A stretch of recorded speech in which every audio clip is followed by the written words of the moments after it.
Dave here. Welcome back to the channel. Yesterday we removed the 2-inch ball coupler. That was fun. Got the holes drilled for the new max coupler to go on. I just got to throw some paint on here, bolt it on, and show you how that hooks up. Real simple.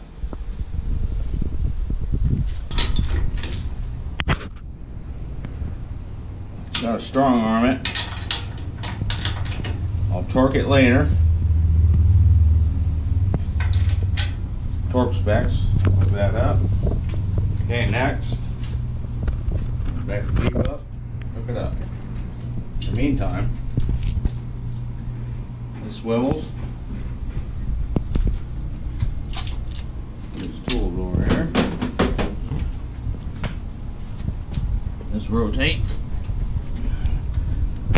And then you put the pin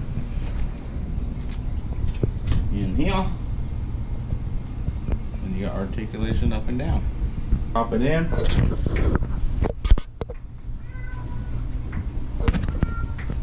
Doesn't have to be perfect. Falls right into place. Oh man, that sucks killing me.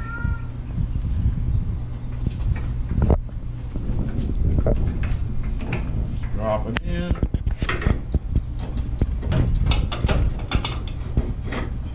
Put your pin in.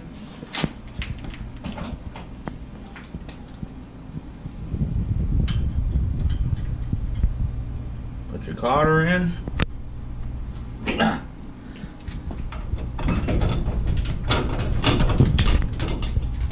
All the weight's off it.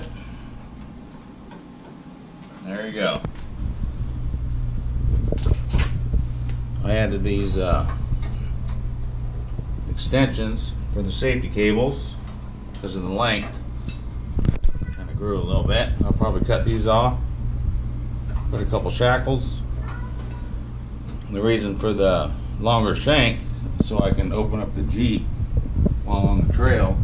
It doesn't hit the toolbox. Alright, and then the last and final step before using it, you got a grease zert right here. Make sure you pump grease into there. And there's one here, 5 to 8 pumps. Grease periodically. Happy trails.